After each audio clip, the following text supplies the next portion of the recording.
Hello everyone, Deer here, back again to review the mid-season finale for Season 6 of The Walking Dead, entitled Start to Finish. And in this episode, we finally see the governor take the fight to the prison in which he's gonna perform this frontal assault on Rick and his... No, wait, that was Season 4. Right. Season 4. Oh, okay. This is the one where Rick and his group take the fight to Slabtown in order to get Beth... No, that was Season 5. That was last year. So what do we get in this year's mid-season finale? Oh yeah, that's right. Nothing! Okay, maybe I'm exaggerating a little bit for comedic effect, but my god, guys. It's supposed to be did you, make a typo or something? Did you think that this was maybe last week's episode? Because this would have been... This is the best way that I can summarize this week's episode of The Walking Dead, which was meant to be the mid-season finale of The Walking Dead. This, as a standalone episode, it was fine. It was good. It was serviceable. As a episode in general. As a mid-season finale, it's got to be one of the biggest letdowns I have faced with The Walking Dead in quite some time. To the point where this was one of those episodes that made me question why I'm watching the show, period. And after I questioned that, Walking Dead is able to deliver an episode that gets me back into it, and maybe that'll be the mid-season premiere in 2.5 months. But considering we're not going to see The Walking Dead for 2.5 months, you gotta leave me with something good and not just a tease at the very end of what's to come that I already knew was going to come. It wasn't even that big of a surprise considering the announcements of all the casting they've been making for the remainder of the season or the upcoming seasons that it's already been greenlit for. You gotta bring something to the table that's gonna make it worthwhile. And unfortunately, start to finish was not that. So the episode opens up with the cliffhanger that we were left with in last week's episode, where the tower finally comes down, the walkers flood into the city of Alexandria, and just chaos ensues. Everybody's escaping. We get some close calls with Maggie, and Deanna doesn't know how to shoot for shit, but Rick manages to wrangle them all together and push through the streets to find some form of safe haven away from the walkers. And as soon as we get that panning shot, that really slow panning shot of the group going into Jesse's house, and then we pan over to the left of all the walkers, but in a slow, dramatic way, there was something about that shot that made me go, you better not spend the majority of the episode inside the house with people just talking to one another about what they're gonna do and what they've been through, stuff that we've already done a number of times this first half of the season. And they do it. Okay? And not just in Jesse's house, but also in some other areas where we got Eugene, Tara, and Rosita holed up in this little, garage talking about what they're gonna do next. As well as Carol and Morgan trapped inside the place that Morgan's actually keeping the wolf prisoner along with Denise. And I'm like, no, guys, come on, what are you doing? No, you're giving us more filler? You're gonna give us more filler after 2 episodes of filler content that had interesting moments, okay? Again, if this was like last week's episode, and honestly, the way this episode ends, that would have been an even bigger lead up to a really epic mid-season finale. But no, this is the mid-season finale. You're not supposed to do this with the mid-season finale, especially, I mean, this is okay with people that are going to be binge-watching the season later on when it comes out on DVD. For those people, this episode's going to feel fine because guess what? They're going to pop in the next episode right afterwards. That's no problem for them. For us that are watching the episodes as they get premiered and knowing that we're going to be left without Walking Dead for 2.5 months, you don't do that. You don't leave us with this. And so, the majority of the episode, the whole second act or so, is nothing but just characters talking with one another inside of the house. And most of it is pretty generic stuff that we've seen before. But if there was something that I could point out that was good about these quieter moments, would have to be pretty much anything with Deanna. Deanna, unfortunately, gets bit, but she makes the call of choosing when to take herself out. And what I liked about her is that in this little moment of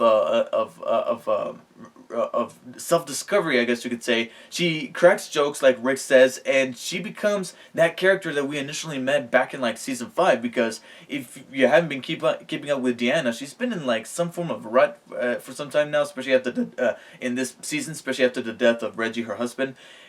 Seeing her come to her former self after being bitten, after feeling, I guess you could say, alive after taking out those walkers, no matter how inexperienced she was really compelling. And her conversations with Michonne were very heartwarming. I mean, it may have been a little manipulative with the music, but I will admit that their scenes were tender, and seeing Michonne kind of show her softer side that was obviously, it has come a long way since her introduction back in season 3, where she was nothing but like a firm scowl. It's very nice to see. And even though their discussion wasn't all that great and felt more like recycled stuff, I really liked the little meta moment with Tara in her conversation with Rosita, where Tara's like, I know Abraham's alive, and Rosita asks her, how do you know that? And Tara says, because I didn't see it happen.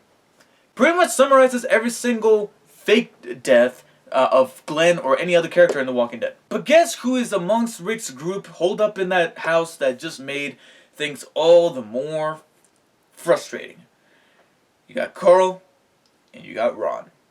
And Ron, despite the shit that's going on around him, still has this thing, this voice in his head that's legitimately making him a sick individual, and has him out to kill Carl no matter what. Still pulls the gun on him in that garage. They get into this fight, and because of this fucking fight, walkers get inside the house, and that actually made for what I consider to be the only exhilarating moments within this segment of the episode that dealt with Rick and the group holed up in Jesse's house, was the fact that walkers were starting to creep up from the basement, I guess you could say. From within the garage and up the stairs, they were starting to crawl up there, and the moments of them trying to hold him back with furniture and stuff like that was actually rather intense. And it reminded me an awful lot of Romero's stuff, where you got walkers invading a house or invading like a mall or something like that, and you got the group of survivors trying to push them back, and there's just too many of them, and they keep seeping in like a virus.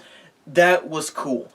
But knowing that it was all because of that dipshit Ron just made it all the more frustrating. And the fact that he doesn't even get killed. He escapes the clutches of both the walkers and Carl's sympathy, even when Carl gets the upper hand on him and says, hey, give me the gun.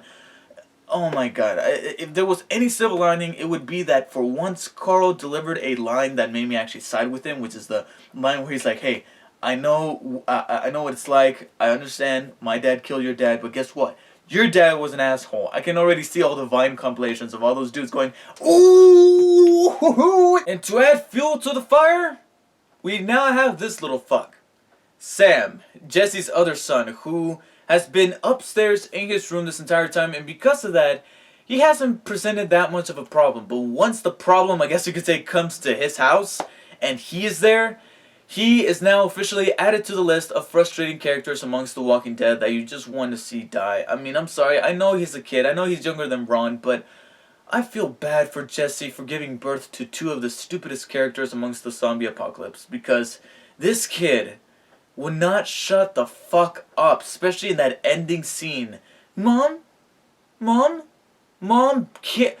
I saw some memes online, you know, where people were adding clips of other characters saying "shut the fuck up" or "shut up" from other shows or movies or stuff like that, and they were funny. But the best quote that I saw somebody tweet out was, "It's sad when Judith, a baby, has more sense to keep quiet than Sam here, who's like 6 or 7 or 8 years old. Like, seriously, kid? Seriously." Like, and that scene where he's like, "Was it because of the monsters?" It's just, honestly, that was kind of bad. It was a little comedic, but that was mainly in due part to the character of Sam, who, guys, you better write this character to do something great, because otherwise, just kill him off. I understand that he's a kid, but I'd rather have, you know, characters that I can root for rather than frustrating younger characters that are just going to make things a living hell and are going to end up getting good people killed. Now, out of all these scenes that had characters holed up in the area that they were to keep themselves away from the walkers on the streets, the biggest highlight would obviously be Morgan and Carol being trapped within the same complex that Morgan is actually keeping the wolf with Denise in the same room. That obviously was the best part. At first, I was getting kind of scared because it was just Morgan and Carol in that room just talking to one another, and Carol just suffered what seems to be a concussion, and Morgan's trying to keep her awake so that way nothing happens to her. And for a second, I thought, oh god, they're gonna sidetrack these characters into just talking with one another, just like the others are in Jesse's house, as well as Tara and Eugene and all of them. But then Carol performs that psych move on Morgan, turning off the light and just pushing him out of the way to go kill the wolf. And I was like, oh, this is where it gets good. And then we get this little showdown, this little standoff between Morgan and Carol, trying to decide whether or not he should let Carol kill off the wolf or hold her back because of his ideologies. And poor Denise is just in the corner, and this stupid wolf is over here laughing his ass off. Both of them just watching in each other's corners, almost like a boxing match. I just saw Creed, so I'm a little into boxing right now. But this scene was very intense, and what made it more intense, besides the standoff as well as the actual fight that goes down between these two characters, is that I love these two characters. These are the two most favorable characters in the show, among besides Rick and Daryl and a couple of others that other people like. Oh, Glenn, obviously. So you got Carol the badass and Morgan the pacifist, and they start fighting, and I'm like, oh my god, this is intense. And then the wolf frees himself and takes Denise, and it is at this moment that I saw a lot of people online say Morgan has officially lost his fan base, because this is probably, I think, the second, maybe third, but I'm pretty sure second time that Morgan's philosophy gets somebody, I think, gets somebody potentially killed or put in danger. The first one was letting those wolves go that then attack Rick in the RV. This is the second time this happens, and because of that, I think people have officially... I think people still love Morgan as well as I do, but I have to join them in saying that I think Morgan needs to cross the line now. He needs to, because this is just the world that he's in, and being a pacifist just doesn't cut it. And at this rate, I think it's going to take somebody dying, and it might take Denise dying, for him to realize that this is not the way to go anymore. The world has changed, and you need to find some kind of balance to keep yourself sane while at the same time needing to do what is necessary, which is what Carol has found herself, it has found the position to be in. And I think Morgan's going to have to join her. And I still love Morgan. He's still one of my favorite characters on the show. But I have to join with people in saying that I think Morgan needs to cross the line now, because this is the second time that his philosophies put somebody else in jeopardy, especially a likable character like Denise. And again, this is a cliffhanger that I would have been just fine if it was like the previous episode, but being that it is the mid-season finale, we're gonna have to wait 2.5 months to see what happens with Denise and that wolf, as well as what kind of tension will arise between Morgan and Carol once they regain consciousness. And now I'll get to the portion of the review where I ask the episode, where are they? That's the big theme of this section of this review. Where are they? Where have they been? Let's go ahead and talk about Spencer, as well as the rest of the Alexandrians. Where the hell did they go? Literally, the entire episode just focuses on Rick and his group and other characters that are part of Rick's group, but they're holed up in another area. That is it. I distinctly remember there being more people in Alexandria, people who still managed to keep some kind of hope alive. Once the walkers fled in, where did they go? I mean, you could make the judgment that maybe they went into their own houses, and maybe we're going to find out where they have been in the mid-season premiere, but they just disappear altogether in this mid-season finale. And Spencer even gets name-dropped at one point by Deanna when she writes those letters to them.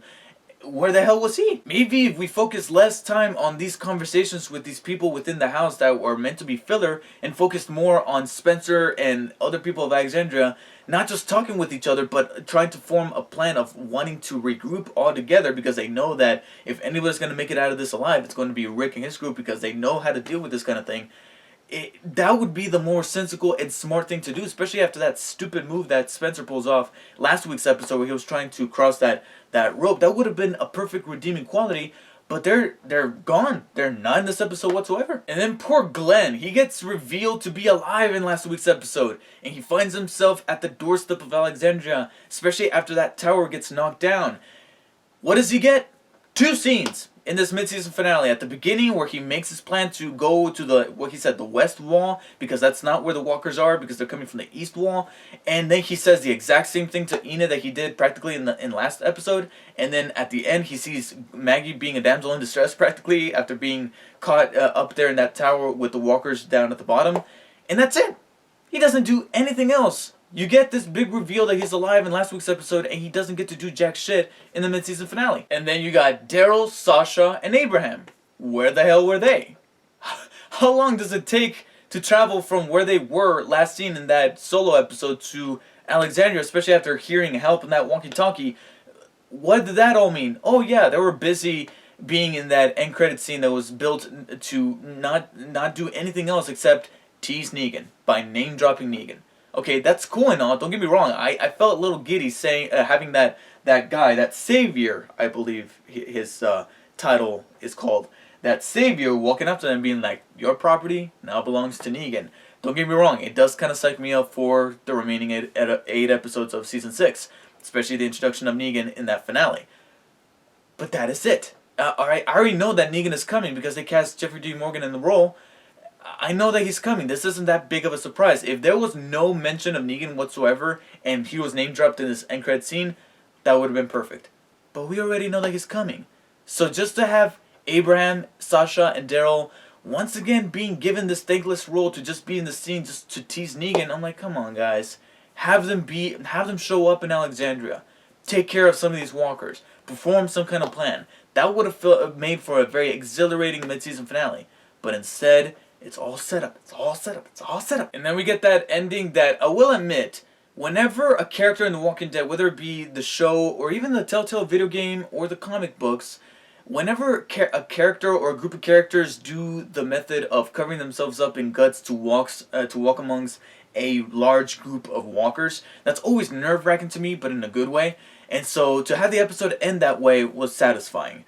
Granted, again, this is an ending that is better suited for a casual episode rather than a mid-season finale, especially when you end on that kid, Mom, oh my god, you're not supposed to... Leaving me frustrated like that is the equivalent of going to sleep with a frustrated mind. That's not good, because guess what? You're going to wake up frustrated. Whatever you feel or you're thinking going to sleep, chances are you're going to wake up that way.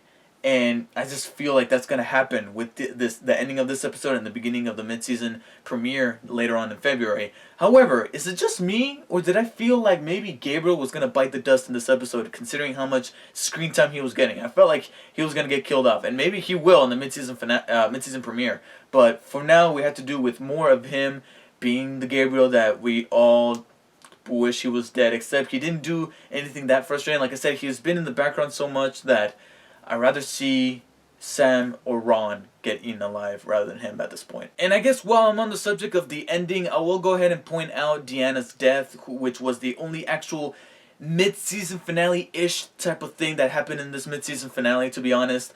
And I like the way that she went out. I like that shot of her like screaming, being like practically giving the middle finger to those walkers in that hallway and going out like a champion. Again, it stays true to her character, not just because of the jokes that she was cracking earlier in the episode, but because it solidified what she was all about. Instead of being stuck in that rut, she's like, no, I'm not going to be all depressed or anything like that. I'm going to go out like a likable character. And I liked what this episode did with Deanna and how she was handled in her demise. But just because you have something that belongs in a mid-season finale doesn't make this episode a mid-season finale. Guys, I've already said enough. Again, I reiterate, as a standalone episode, this was just fine. It was good. It served the part. But as a mid-season finale, it was a humongous disappointment because of the fact that an awful lot of things we were expecting to happen didn't happen at all, because they decided to take those things and swap them with filler moments that we've already seen a number of times before. And trust me, there were so many things that were being set up for things that happened in the comic book, but they didn't. One pertaining to Carl. I mean, that ending scene from last week's episode felt like there was something was going to happen in the comic books with Carl that I was looking forward to, because I was like, okay, this is very eventful, but it didn't happen. It could still happen, especially on their way out of, since they're still in Alexandria and they're trying to find their way, they're trying to figure out their way out. But guys, come on. Stop teasing us. We're getting to a frustrating point where we just want it already. Okay, just give us it's something that will make our wait worth it. And instead, you leave us with this, and now we have to wait 2.5 months. So to reiterate, as a standalone episode, it was good. I would have given it a pretty justifiable rating. But this is not an ordinary episode. This is the mid-season finale, and I have to call it for what it is.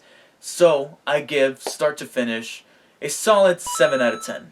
And to be quite frank, I think that's probably one of my lowest scores that I've done within these first batch of episodes of Season 6. And that's saying quite a bit. So thank you guys for watching. Let me know what you guys thought of this week's episode of The Walking Dead. And I'll catch you guys next year in February with my mid-season premiere review of Season 6 of The Walking Dead. Until then, see you guys later. Take care.